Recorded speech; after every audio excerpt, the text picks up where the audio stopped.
Pessoal, sejam bem-vindos à nosso segundo slide da aula de supervisão em somatopsicologia da sexualidade.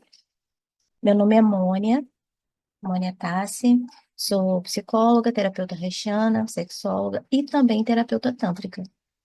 A minha grande motivação de começar essa supervisão foi para ajudar terapeutas que trabalhem com a sexualidade, principalmente, assim, é um público mais voltado para psicólogos, mas também abrange terapeutas que trabalham na clínica da sexualidade com o Tantra. Porque na terapia Rashana e na caracterologia, né, da vegetoterapia, a gente aprende muito sobre as couraças musculares, sobre o comportamento dos nossos pacientes. Só que não é uma coisa, é uma coisa mais profunda, né? Fala muito sobre como aquelas couraças e como aquele caráter, aquela caracterologia, né, do nosso paciente se formou e dá uma visão mais profunda sobre o nosso paciente. Então, tanto quanto na clínica da sexualidade, para terapeutas sexólogos e terapeutas que trabalhem com casais, né, e também para terapeutas tântricos, essa abordagem corporal, ela vem aí agregando muito, né, para o nosso trabalho. Eu já sou terapeuta há 20 anos, e atualmente eu tenho trabalho na minha clínica com o Tantra, que é uma ferramenta maravilhosa para tratar a sexualidade, né? Onde a gente coloca mesmo, né, em prática os conhecimentos de Reich, né? E, e traz muitos resultados aí também com as disfunções sexuais. Então, eu estou colocando aqui para vocês um slide, que já eu coloquei o segundo slide, porque no primeiro slide, na primeira apresentação aqui, eu falei um pouquinho sobre o trabalho, então o segundo slide a gente já vai passar por uma visão mais profunda, tá bom? Sobre o que a gente vai tratar aqui. E, e se vocês gostarem, deixa um like. Se inscreve no canal, que toda quinta-feira eu faço os vídeos, então geralmente eu posto na sexta. E também tem aqui os detalhes, né? Se vocês quiserem se aprofundar nas aulas, na supervisão, né? Quiserem abranger, ampliar aí a clínica de vocês, entrem em contato comigo, eu teria um prazer, tá? Em receber vocês. Os encontros são pelo Zoom, online, né? Acontece toda quinta-feira, de 2 às 4 horas. A gente tem um aulão nos sábados, uma vez por mês, para tirar dúvidas, trazer casos clínicos, discutir, né? É bastante bacana. Então, vamos lá, aqui. Estou apresentando aqui, pessoal, o bloco um, Fundamentos Reichianos, tá bom? O fluxo da vida, segundo Reich. Aí aqui a gente está falando aqui sobre o prazer antecipado, fuga da dor, né, o conceito do fluxo protoplasmático e a expansão e a contração. Falando sobre isso um pouquinho mais profundo, sobre cada tópico, né, o prazer antecipado ou fuga da dor.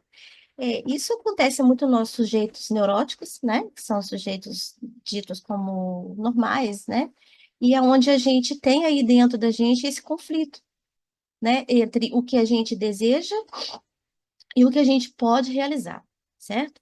Então, segundo a análise reichiana, a análise orgânica da nossa estrutura comportamental e como o nosso corpo vem aí se desenvolvendo, né, ao longo do tempo, esse prazer antecipado ou fuga da dor tem mudado bastante esse conceito, né? Porque antes, né, nos primórdios aí da nossa espécie, falando ontologicamente, né, sobre o desenvolvimento do nosso corpo, nós tínhamos muito aí essa questão da caça, a questão da procura mais específica e mais direta sobre aquilo que a gente precisa, né, sobre nossa alimentação, moradia. Então, a gente tinha um corpo mais ativo, né, no sentido de tanto conseguir um bom desempenho né, em termos de sobrevivência, como lugar para comer, lugar para morar e tal, né, para fazer a nossa sobrevivência de uma maneira mais adequada, a gente estava sempre alerta, né, sobre todas as questões do tempo, as questões climáticas. Então, nosso corpo sempre esteve regulado para isso. Então, a gente tem aí essa busca essa busca por uma realização pessoal, que é encontrar, né, esse meio adequado para a sobrevivência, e também a nossos mecanismos de defesa, certo? Então, o nosso corpo, fisiologicamente, biologicamente, ele foi programado para isso, para que a gente tivesse condições, né, ferramentas para fugir de uma luta ou enfrentar essa luta, né? Mas também nós temos também todo o nosso o sistema de autorrealização, que é o prazer. Hoje em dia, nós não temos mais isso necessariamente configurado na nossa realidade, porque nós temos um modo de vida muito tranquilo, digamos que até ocioso demais, né? O nosso corpo ele está ainda encontrando um equilíbrio, né? De como a gente vai lidar com o nosso sistema simpático e parasimpático. O nosso sistema simpático, ele produz adrenalina para que a gente esteja em alerta. E o nosso sistema parasimpático produz acetilcolina, que é uma substância que relaxa e que abaixa, né, os níveis de estresse no nosso corpo. Então, como que a gente distribui? Como o nosso corpo distribui isso hoje em dia? Fica uma coisa mais a questão de emoção, né? Quando a gente se sente ansioso, quando a gente se sente ameaçado socialmente, porque nós não temos, né, gente?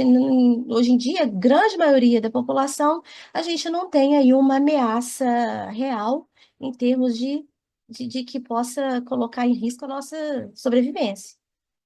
Pelo contrário, né? Nós não temos mais predadores. Os nossos predadores são as nossas próprias dificuldades, são os nossos desejos que nós não podemos realizar todos à medida do quanto a gente deseja, né? E a questão aí também da concorrência, em termos de trabalho, né? Em termos de no terreno amoroso, né? Então, isso aí, assim, são coisas, assim, muito sutis que estão mais a nível de cognição do que a nível corporal. Então, o nosso corpo, ele agora tem entendido e lido esses processos sociológicos como um estado de alerta, porque nós não temos necessariamente algo físico nos ameaçando. E aí fica um pouquinho mais difícil, o nosso corpo ele encontra uma dificuldade para poder ajustar aí, né, entre acetilcolina e entre adrenalina. E aí, há pessoas, né, que buscam mais adrenalina e há pessoas que buscam mais acetilcolina. Há pessoas que buscam mais tranquilidade, mais morosidade nas coisas, que procuram mais uma lentidão, uma tranquilidade. Há pessoas que são mais agitadas, né? Que gostam de estar mais ativas. Então, isso hoje em dia se resume mais no estilo de vida das pessoas do que necessariamente nesses mecanismos de sobrevivência. Nós não utilizamos isso mais. E para explicar de onde vem isso, a gente trabalha aqui na psicologia haitiana o fluxo protoplasmático, que significa que as nossas células, antes do nosso organismo, né, a psicologia haitiana, a terapia haitiana e da vegetoterapia também, a vegetoterapia também, vem trazendo esse conhecimento das nossas células, né? Como que elas se organizam em primeiro lugar até chegar em nós como um organismo complexo, certo? Então, as células, quando nós estamos lá no desenvolvimento intrauterino, da mãe, da mulher, ela se desenvolve de fora para dentro. A primeira parte que é formada no embrião é a parte cognitiva, né, é a parte dos sentidos, da parte da cabeça, dos olhos, dos ouvidos, nariz, boca. Então, por quê? Porque a natureza é muito inteligente, né? A gente quer captar do nosso mundo externo aquilo que a gente precisa formar por dentro para que a gente se adapte, né? Então, por exemplo, um feto, um embrião que está desenvolvendo no útero de uma mãe, né, que tem aí uma vida muito agitada, pessoas falam muito alto, é o movimento, né, que tem muita adrenalina. Esse a gente vai estar formando, né, uma estrutura mais ativa dentro aí desses receptáculos cognitivos que são os nossos sentidos. Esses sentidos eles vão transmitir para o nosso para nossa formação dali adiante como que o nosso corpo vai se estruturar, né? Então, a gente capta primeiro do ambiente para depois formar por dentro. O que que é esse por dentro? É o endoderma, segundo a terapia, né? Segundo Reich, né? É a parte endodérmica das nossas células, certo? E a parte do rosto, né? Onde a gente capta os sentidos, chamado de ectoderma, o que está fora. Então, é como se a nossa célula tivesse essas três divisões. Eu vou passar para a terceira daqui a pouco. O ectoderma, que é a membrana plasmática, e o endoderma, que é todo aquele conteúdo interno, aquela sopa nutritiva que fica dentro das células, mitocôndrias, ribossomos, lisossomos, as enzimas, né? Tudo que está dentro das células ali vão se organizar à medida que o ectoderma vai imprimindo dentro desse núcleo aquilo que ele necessita para se adaptar ao ambiente a qual ele está crescendo, tá? Então, isso é chamado de endoderma. O terceiro desenvolvimento aí dessa célula, desse tecido protoplasmático, é o mesoderma, que é aquela camada que media o interior para o exterior, né? É uma um meio ali que faz essa transição, ok? E esse meio é chamado de mesoderma. Esse meio ali estão substâncias que vão formar os músculos, a estrutura esquelética muscular do nosso corpo, e aquilo que vai fazer com que aquele organismo ali, aquele sistema, aquele serzinho que está ali se movimente, que vai formar todo o aparato de movimentação que aquele ser precisa para que ele se locomova e para que ele reaja ao meio ambiente ao qual ele vai nascer. E isso é chamado de mesoderma. Depois de tudo isso, né, o ectoderma ele vai formar os nossos órgãos dos sentidos, até a voz, né, a boca, o paladar, o olfato, a audição, a visão. Vai formar toda essa parte cognitiva sensorial do nosso corpo. A partir dessa impressão interna, ali naquela sopa de enzimas, proteínas do nosso corpo, dentro das células, é o endoderma, está dentro das células. E o mesoderma é uma camada um pouquinho bem grossa, para proteger, né, o interior da célula, que estão ali as informações das nossas enzimas, das nossas proteínas, de todas as substâncias que vão formar, permear e nutrir o sistema esquelético muscular do nosso corpo. É o mesodermo. Então, esse conceito de fluxo protoplasmático está vinculado a isso que eu estou falando com vocês. Depois, né, quando eu vou colocar no thumb, né, do vídeo, o slide, tá bom, gente? Para vocês perceberem e verem de onde que eu estou seguindo, né? A partir do qual eu estou seguindo essa aulinha, né? Para vocês, assim, é só uma introdução para que vocês entendam do que está se tratando nas aulas. O primeiro módulo já terminou para as alunas que eu estou dando, mas a gente pode recomeçar sempre um novo, né? E esse começo vem a partir desse primeiro slide aqui, que está escrito bloco um Fundamentos Haitianos. Então, depois desse conceito, voltando para a aula, desse conceito protoplasmático, nós temos a expansão e a contração, que aí vem o nosso sistema nervoso autônomo, que ele está conectado com o nosso sistema cortical, subcortical e piramidal, bom? Que está ligado aí à comunicação do nosso cérebro, das nossas sinapses e dos nossos estímulos e impulsos nervosos que vão se comunicar com o nosso corpo como um todo. Então, esse sistema nervoso central. Então, o nosso corpo tem dois sistemas nervosos, né? O sistema nervoso vegeto, o nosso sistema nervoso neurovegetativo, vegetativo e o nosso sistema nervoso central. E o que que se fala sobre essa expansão e a contração? Essa expansão e contração são os movimentos de fora para dentro e de dentro para fora, né? É o movimento de expandir, de mostrar, de reagir, de se manifestar, e o movimento de onde absorve. A gente absorve as informações e a gente processa isso dentro da gente. Então, esse sistema do endoderma, mesoderma e ectoderma, ele cria em nós essa capacidade de expansão e contração. Depois que a gente tem todo esse sistema formado, a gente é capaz de reagir adequadamente ao meio que a gente está.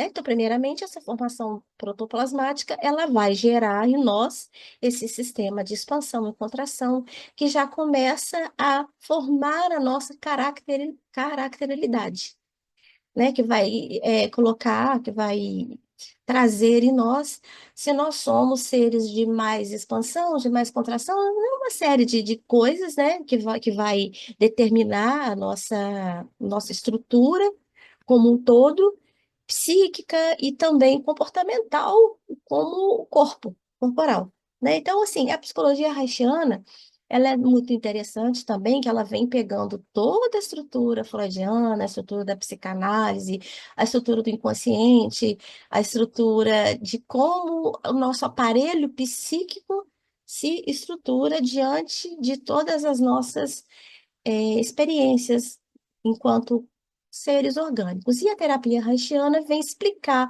como que o nosso organismo se, se estrutura, se organiza para que esse aparelho psíquico venha se manifestar.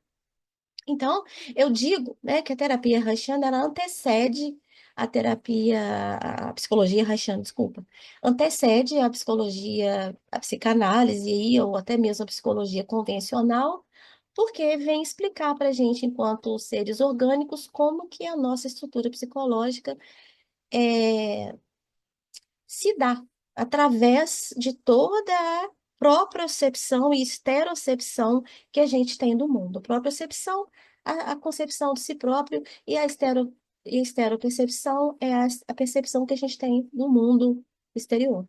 E a partir disso, a nossa psique vem se organizando aí à medida de que é, os nossos sistemas fisiológico protoplasmáticos se formou lá na vida intrauterina, que a gente já começa, né? E depois se dá o aparelho psíquico, né? Há ciências e há vertentes que falem até mesmo da nossa estrutura antes de ser um embrião, né? Enquanto nós estamos ainda lá nos testículos, no testículo do nosso pai, né? E que a gente traz aí uma série de impressões já nos nossos genes. Mas isso tudo vem se manifestar quando o espermatozoide encontra com o óvulo e aí forma um embrião, porque aí realmente vai se dar um organismo complexo protoplasmático. Até então, a gente só tem códigos sem aonde ter uma atualização, né? Sem um meio para que ele se forme. A gente só tem informações. Quando ele se dá enquanto um embrião, um organismo mais complexo, protoplasmático, é que vai se manifestar, né, através também desses códigos genéticos, a formação desse indivíduo aí. Adiante. Ok? Então, eu quis deixar aqui para vocês esse resumo, né, do que a gente vai se tratar na primeira aula do primeiro módulo, né, sobre aí os fundamentos haitianos da terapia corporal e de onde começa aí todo esse trabalho que a gente vai desenvolver com o nosso paciente. E a terapia, a psicologia haitiana, essa ciência que vem aí estudando o corpo do sujeito, ele traz para a gente ferramentas muito poderosas muito poderosas, quase que assim, né? A pessoa estudar muito e se dedicar muito, gente, é uma terapia, é uma ferramenta muito poderosa na mão, poderosa no sentido de potencial, né, para que a gente possa curar e ajudar o nosso paciente a se autorregular. A terapia corporal, ela não parte desse princípio da é um pouco diferente da psicoterapia, né? Porque a gente vai ajudar o nosso paciente a se autorregular corporeamente enquanto um sujeito orgânico, né? E a questão aí da psicologia, ela fica muito na verbalização das vivências e dos actings que a gente vai agir, que a gente vai estabelecer no nosso consultório com o nosso paciente. Então, é uma terapia que tem toque, é uma terapia que tem muita troca de energia, né? E é onde a gente precisa estar realmente muito preparado para lidar com essa demanda orgânica do nosso paciente, que na psicoterapia freudiana a gente lida muito com o id, né? Com aquele instinto do nosso paciente. Porque quando você mexe lá nas entranhas, no endoderma do nosso paciente, nas vísceras, daquela energia que circunda as vísceras do nosso paciente, ele reage de uma forma um tanto quanto inesperada, ele pode reagir de uma forma um tanto quanto inesperada. Então, a gente precisa ter um conhecimento muito intenso sobre essas questões para que a gente possa aplicar as técnicas certas no consultório, para que o paciente venha, sim, manifestar, né, essas vísceras, né, esse lado visceral, esse lado primitivo dele, com muita liberdade e organização, para que a gente possa orientar o nosso paciente, né, mexendo nesse fluxo mais intenso interno dele, para que ele possa transformar esse fluxo interno, passar pela camada mesodérmica, né, pro movimento, para a expressão, até chegar na camada ectodérmica, onde ele vai transformar a experiência dele em palavras e explicar para nós e para ele mesmo, organizar e elaborar aquilo que ele vivenciou por dentro. Então, é muito bonito, a gente passa por esses três processos com o paciente, dentro do interior dele, das vísceras dele, depois para o sistema esquelético muscular, né, em formas de movimento, em formas de expressão, sempre assim, né, mecânica, e depois ele vai se expressar com expressões faciais de prazer, de dor, de bravo, né, de admirado, e com palavras. A palavra, ela é uma junção entre sentimentos primitivos, né, do que aquilo que ela sentiu lá do fundo do seu ser, com um mecanismo mais moderno do homem, digamos assim, ou então mais avançado do homem, que é a fala, a comunicação. Ele vai comunicar para a gente de uma forma que nós possamos entendê-lo, porque enquanto está dentro, a gente vai senti-lo. Quando ele disser, quando ele falar, transformar isso em palavras, nós vamos entender, e ele também vai entender, porque ele vai se ouvir. Então, isso vai ajudá-lo a organizar todo aquele caos, né, que é o instinto dentro dele. Quando ele já conseguir transformar isso em palavras e expressão, ele vai entender aquilo que se passa dentro dele. Percebe como é sutil, né? Essa transformação, essa transição do homem, do ser instintivo para o ser comunicativo. Então, é esse o principal objetivo da terapia haitiana. Espero que vocês espero que vocês tenham gostado, né? Espero que que isso ajude vocês em algum momento da vida de vocês enquanto terapeutas, ou até mesmo enquanto pessoas, às vezes têm curiosidades de ouvir, né? Um assunto sobre isso. E eu estou aqui caso vocês tenham interesse em saber mais, tá bom? Um grande abraço a todos, até semana que vem.